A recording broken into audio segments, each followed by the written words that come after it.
دیکھیے دنیا میں ہم جو کام کرتے ہیں، کبھی کوئی کام اپنے دوست کا کوئی کام کر رہے ہیں اس توقع میں کہ کبھی میرا اب یہ دوست جو ہے یہ بھی میرے کسی کام آئے گا، کوئی بدلے کا ذہن میں، چاہے وہ حساب دوستان در دل والی بات ہوتی ہے، چاہے اس کو آپ اس پہ آؤٹ نہیں کرتے ہیں ان سو مینی ورڈز، لیکن ہوتا ہے یہ۔ اسی لیے بعض اوقات دوست کا کوئی غلط کام بھی کرنا پڑتا ہے۔ سفارش جو دنیا میں ہوتی ہے عام طور پر، اب کیا کیا جائے، دوست ہے کہہ رہا ہے، بات ماننی پڑے گی، ہے تو غلط، وہ اس لیے کہ تمہیں بھی کسی وقت اپنی کوئی بات اس سے منوانی ہے۔ اسی طرح ایک انسان ہے جو اپنے آپ کو 100% انویسٹ کر دیتا ہے اپنی اولاد میں، اس کا جینا مرنا بھاگنا دوڑنا یہ سارا اولاد کے لیے، اولاد کی بہترین تعلیم، اولاد کی تربیت دنیاوی اعتبار سے اونچے مقام پر پہنچا دوں، اور اس امید میں کہ یہ اولاد میرے بڑھاپے کا سہارا بنے گی۔ اور ایسا بھی ہوتا ہے کہ یہ اولاد جو ہے بڑھاپے کا سہارا بننے کی بجائے بسا اوقات سوہان روح بن جاتی ہے۔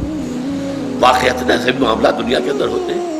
ہاں ایک ہستی ایسی ہے کہ اس کے لیے جو کام بھی کرو گے اس کا اجر و ثواب بالکل ری انشورڈ، بالکل پختہ، جس میں کسی شک و شبے کی گنجائش نہیں۔ اولاد تمہیں کیا بدلہ دے دے گی؟ قوم کی خدمت میں لگے رہو گے، قوم تمہیں کیا دے دے گی؟ وطن کی خدمت میں لگے رہو گے، وطن تمہیں کیا دے دے گا؟ ہاں اللہ کی خدمت میں لگے رہو تو اللہ تعالیٰ تمہارے ہر کوشش، محنت، ہر ایثار، ہر قربانی کا پورا بدلہ دے گا۔ واللہ عندہ، اس کو کہتے ہیں اسلوب حسن، اللہ ہی ہے جس کے پاس اچھا ثواب موجود ہے، اور کسی کے پاس ثواب ہے ہی نہیں، دینے کو ہے کیا؟ کوئی کیا دے دے گا تمہیں؟ آپ نے پڑھا ہوگا ہسٹری آف انگلینڈ میں کہ ایک بادشاہ تھا بہت لالچی، اور اس کا ایک وزیر تھا جو بہت مشہور تھا اسی میں کہ وہ ہر طریقے سے جائز ناجائز ہتھ کنڈوں سے لوگوں کی دولت گھسیٹتا تھا اور بادشاہ کا خزانہ بھرتا تھا۔ لیکن بڑھاپے میں آ کر پھر وہ بادشاہ کا معتوب ہو گیا، اس کے اوپر جو ہے بادشاہ کا عتاب نازل ہوا، تو اس نے کہا بہت حسرت سے، Had I served God as I served the king، اگر جیسے کہ میں نے بادشاہ کی خدمت کی تھی، اگر میں نے کہیں خدا کی خدمت کی ہوتی تو مجھے اس بڑھاپے کی عمر میں اس طرح ذلیل و خوار نہ کرتا۔ وہ اللہ تعالیٰ جو ہے اس کے لیے جو محنت کی جائے گی یقیناً اس کا بھرپور صلہ مل جائے گا۔ تمہیں ہرگز دھوکے میں نہ ڈالے چلت پھرت ان لوگوں کی جنہوں نے کفر کیا ہے زمین کے اندر۔ ہوتا کیا ہے؟ اب دیکھیے مکی دور دیکھیے، مسلمان اللہ کے ماننے والے رسول کے دامن سے وابستہ مارے جا رہے ہیں، پیٹے جا رہے ہیں، بھوکے رکھے جا رہے ہیں، اور کفار بدماش اور وہ مشرکین دلدلاتے پھر رہے ہیں، ان کی جو ہے عیش ہو رہے ہیں، بہترین کھا رہے ہیں۔ یہ ساری کیفیت آخر نظر آ رہی تھی نا۔ پھر ان کے قافلے جا رہے ہیں، آ رہے ہیں، بڑے شان و شوکت کے ساتھ قافلہ گیا ہے، شان و شوکت کے ساتھ آیا ہے، ڈھول بجاتے ہوئے گئے ہیں، ڈھول بجاتے ہوئے آ رہے ہیں، تو دیکھنے والے کے دل پر اس کا ایک اثر ہوتا ہے۔ یہ دنیا میں ہر مرحلے پر جب بھی کوئی تحریک ہوگی، دین کے لیے کام کرنے والوں کو اس نفسیاتی صورتحال سے سابقہ لازماً پیش آئے۔ ان لوگوں کے لیے عیش ہے، ان کے لیے آرام ہے، ان کے لیے دنیا میں ان کے چرچے ہیں، ان کی پذیرائی مل رہی ہے، ان کے لیے جو ہے وہ ریسیپشنز جو ہے ارینج کیے جا رہے ہیں، ان کو سپاس نامے پیش کیے جا رہے ہیں۔ یہ چلت پھرت، یہ ایاب و ذہاب، یہ رونقیں، یہ ان کے اندر جو شان و شوکت کے مظاہر نظر آتے ہیں، اس سے نفسیاتی طور پر جو انسان پر اثر پڑتا ہے اس کا جواب ہے یہ آیت، لا یغرنک تقلب الذین کفروا فی البلاد۔ تقلب قلب بدلنا، الٹ پلٹ نہ کرنا، تقلب جانا آنا، اس کو ہم کہیں گے چلت پھرت۔ زمین میں، ملکوں میں چلت پھرت، کیسے دندناتے پھر رہے ہیں، کیسے آج یہاں ہیں، کل وہاں ہیں، پرسوں وہاں ہیں۔ ابھی میں چند دن پہلے میں ٹوکیو میں تھا، اس کے بعد پھر میں سول میں تھا، اور پھر میں یہاں آیا تھا، پھر میں نے وہاں کیا ہے، پھر میں پیرس میں تھا۔ آپ کو ایسے لوگ ملیں گے جو بیٹھے ہوئے گفتگو کر رہے ہیں، معلوم ہوتا ہے ان کا ایک پاؤں یہاں ہے، ایک ویسٹ میں ہے، ایک ایسٹ میں ہے تو ایک ویسٹ میں ہے۔ یہ ساری صورتحال، کاروبار ہے، پھیلے ہوئے ہیں، وہاں بھی ہیں، یہاں بھی ہے، ہانگ کانگ میں بھی ہے، دبئی میں بھی ہے، اور بھی جگہ پر ہے، پاکستان میں بھی ہے، نہ معلوم کہاں کہاں ہے۔ یہ ساری چلت پھرت جو ہے، تو جو اللہ کے دین کے خادم ہیں، جنہوں نے اپنے آپ کو اس کام میں لگایا ہے، ان کے دل پر اس کا کوئی منفی اثر نہیں پڑنا چاہیے۔ یہ ہے اصل اس آیت کا حاصل، لا یغرنک تقلب الذین کفروا فی البلاد۔ تمہیں دھوکے میں نہ ڈال دے یہ ان کافروں کی دنیا میں، ملکوں کے اندر چلت پھرت، ایاب و ذہاب جو ہے، آنا جانا، شان و شوکت، اس کی وجہ سے دھوکہ نہ کھا جانا۔ متاع قلیل، یہ بہت ہی تھوڑی سی دیر کے لیے بہت ہی حقیر سا برتنے کا سامان ہے.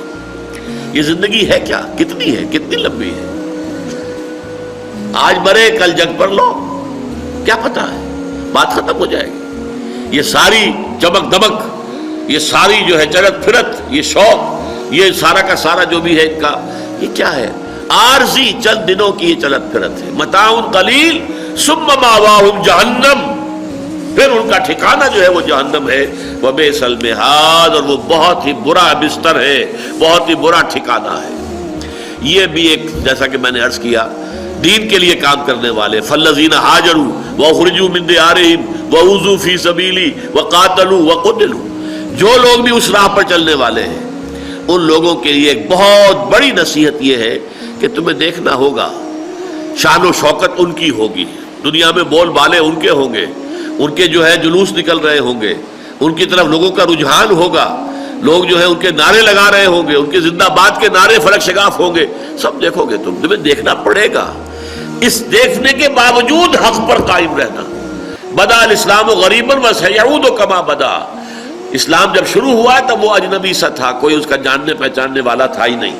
اس کے بعد اسلام کے اندر جب قوت آ گئی تو پھر تو سب کے سبھی اس کے جاننے پہچاننے والے بن گئے.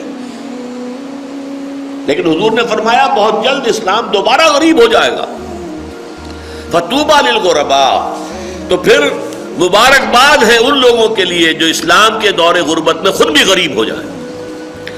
دنیا کا دقیانوس ہیں یہ، اگلے زمانے کے ہیں لوگ، اگلے وقتوں کے ہیں یہ لوگ، انہیں کچھ نہ کہو، ان سے کوئی کیا بات کرنی ہے جی، یہ تو بڑے فنڈامنٹلسٹ ہیں، یہ تو بڑے ہی جو ہیں جذباتی لوگ ہیں، یہ تو بہت یعنی ایک طرح سے یوں سمجھیے کہ دیوانے ہو گئے ہیں، مجنو ہو گئے ہیں.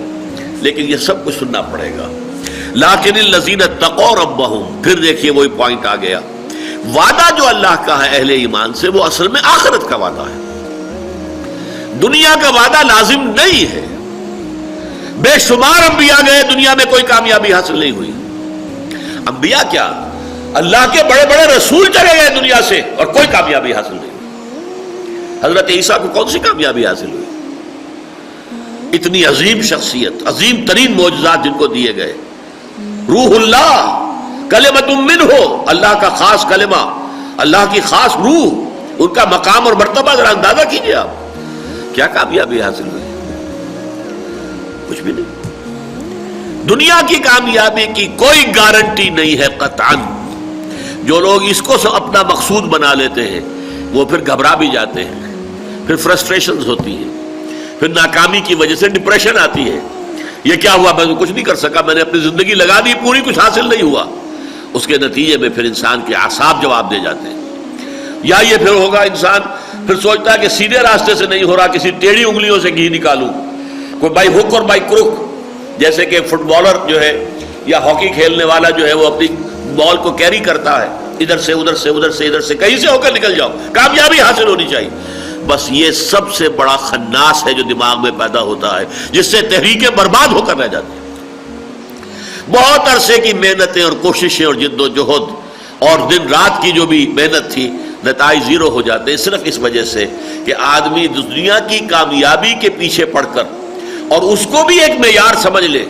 تو واقعہ یہ ہے کہ پھر اندیشہ ہے، یا شدید ڈپریشن، مایوسی، فرسٹریشن، انتہائی بددلی، اور یا یہ ہے کہ کوئی الٹا سیدھا کام کر کے اپنی ساری محنت کے اوپر پانی پھیر لینا.